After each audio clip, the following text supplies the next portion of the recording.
Hey everyone! Today we're going to be looking at the GMMK Pro, the much anticipated premium mechanical keyboard from Glorious. Priced at $170 US, this is a bare bones kit that comes in either black or white ice. For those uninitiated, bare bones means that it does not come with any switches or keycaps. Those you'll need to supply yourself. Glorious also sells a ton of additional peripherals for this keyboard, from keycaps to different plate materials to different knob colors, but for the purposes of this review, I will be testing the Pro with the aluminum and polycarbonate plates. Also for transparency, I did pay for this board with my own money, and I was in on the first round of reservations back in November of 2020.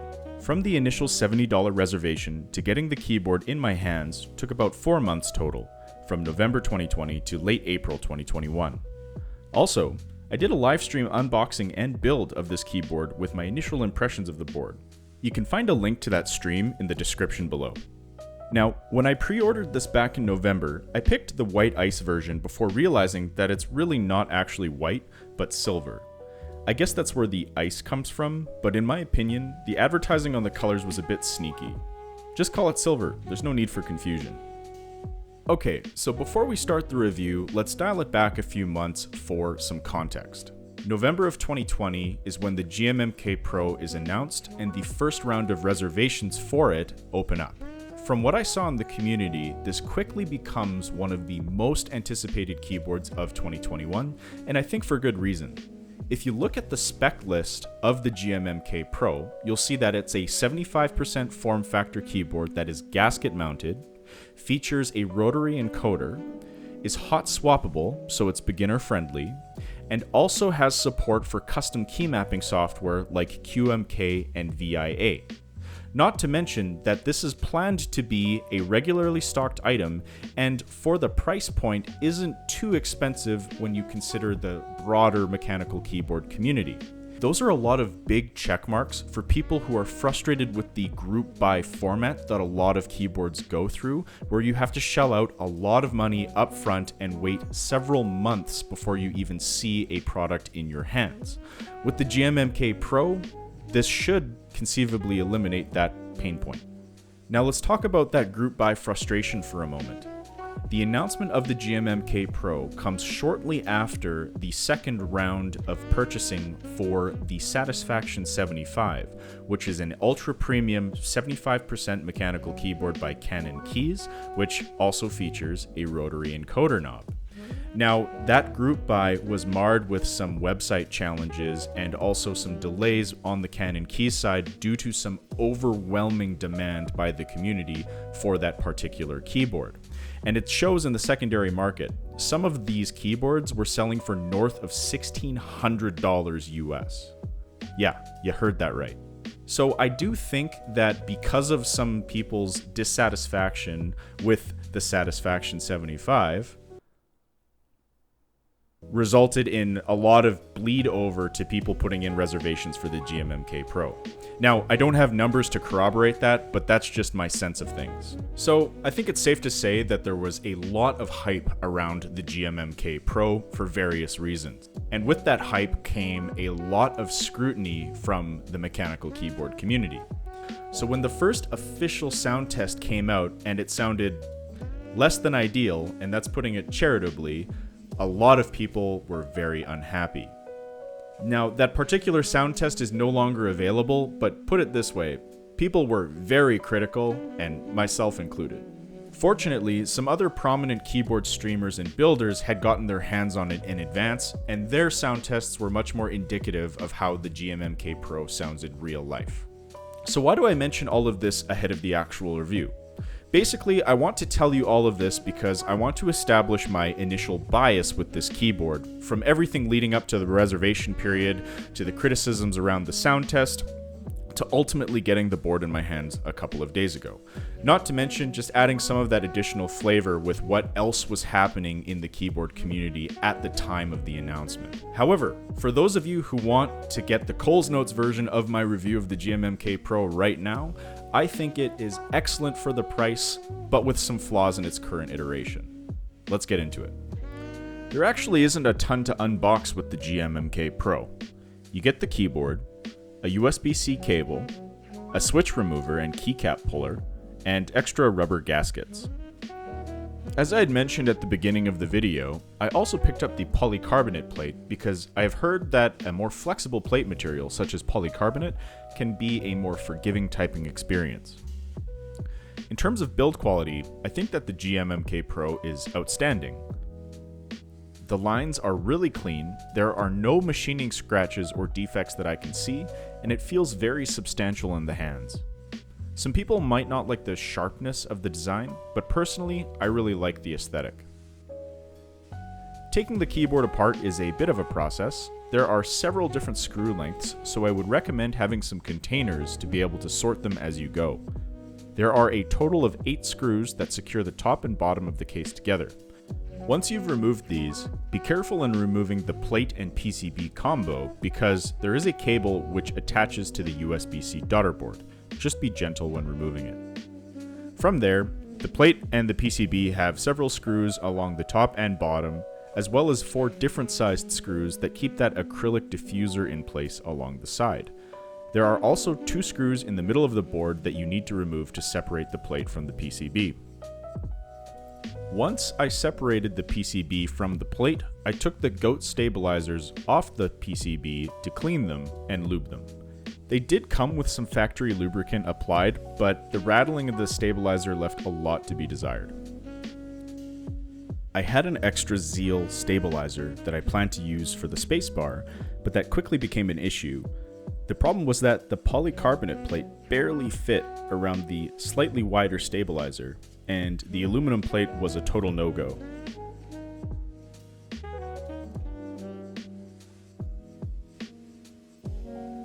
While I ended up getting the Zeal stabilizer to work on the polycarbonate plate, I had no luck with the aluminum. It doesn't sound like this fit issue is across the board, but at least in my version, it was not possible to use third-party stabilizers with the aluminum plate. If the GOAT stabilizers were better, this wouldn't be as much of an issue. To me, the GOAT stabilizers are really just okay, perhaps a slight upgrade over a generic plate mount stabilizer, but the alternatives from other companies like Duroc or Zeal are still much better in my opinion.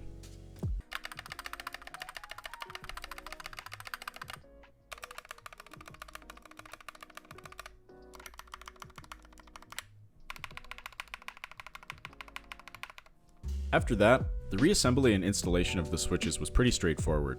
I love the fact that this is a hot swap board, which is a huge plus for those who are new to the hobby, as you don't need any additional equipment to get things going. A couple of things to note about my reassembly to mention. Be careful when you're reattaching that daughter board to the PCB again, because you have to feed it back into that milled out track on the bottom of the plate. One other thing I noticed was that when you take the top and the bottom half of the keyboard and reassemble it, you have to use a bit of pressure to screw in the screws because I believe the case foam is keeping things sort of pushed out. For this build, I used PBT Notion, which is a ready-to-ship keycap set from Novel Keys. Designed by BIP, I think the colors are excellent and in my opinion pairs really nicely with the silver GMMK Pro. I think it's a really nice keycap set with tons of flexibility in terms of what you're given and a pretty reasonable price. For testing, I am using the JWK Seal switches designed by Minterly as my linear tester and the Glorious Pandas as my tactile tester. I recorded sound tests with both the polycarbonate plate and the aluminum plate for reference. As mentioned before, the polycarbonate sound test features a Zeal spacebar stabilizer, but apart from that, the board has been reassembled completely stock in both scenarios.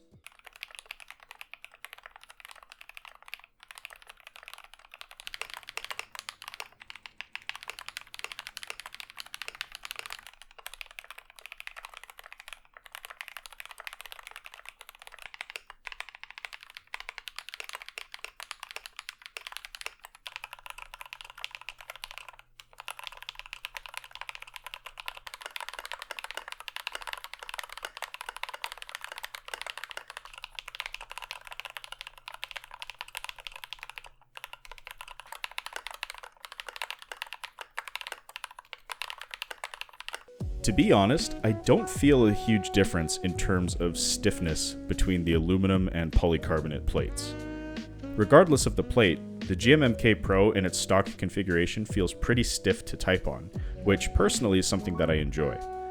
Now, sound-wise, I think that the aluminum plate definitely is louder than the polycarbonate, but between linear switch and tactile switch, I didn't hear a huge difference, whereas in other keyboards you would.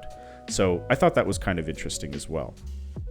I know that people are playing around with the amount of screws used for the board, as well as removing case foam for a more flexible typing experience. I haven't done any of these tests yet, but stay tuned as I plan on making a follow-up video to this one where I do some modifications to the GMMK Pro to suit my own personal preference. One other difference between aluminum and polycarbonate that I noticed is it's far easier to remove switches from the polycarbonate plate. I found when removing keycaps, sometimes the whole switch would come with it, whereas on the aluminum plate, that didn't happen at all. I downloaded the Glorious Core software to configure the GMMK Pro. This is where you can change the lighting styles, as well as remap keys and add custom macros. One disappointing thing to note is that so far I can't figure out how to change the dial of the rotary encoder to be anything other than volume up and down. Remapping the knob in Glorious Core only allows you to change the key when you press the encoder down. After doing some research, it looks like it's configurable in QMK, but I personally find QMK to be challenging to use and certainly not user-friendly for someone just starting out. I'm holding out hope that this functionality is added to Glorious Core in the future. So what do I think about the GMMK Pro?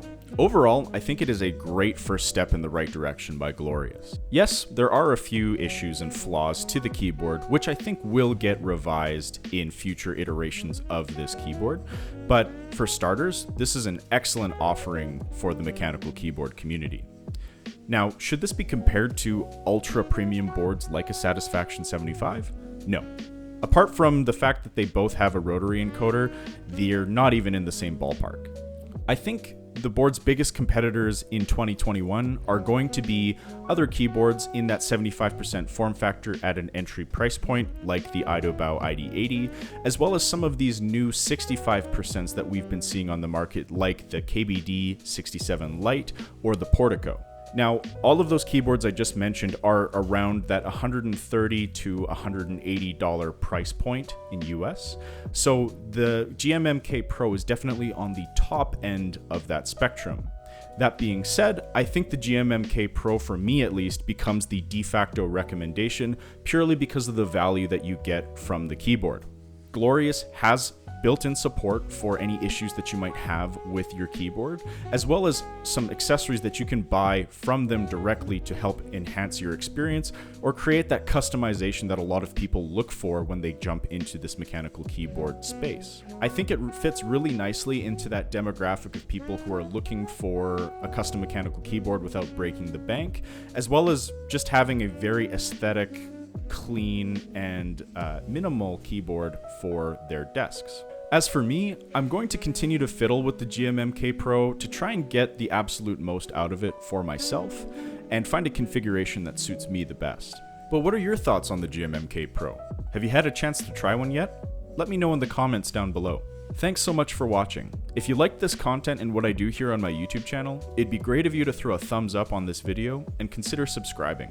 My name is Patrick, and we'll see you in the next video.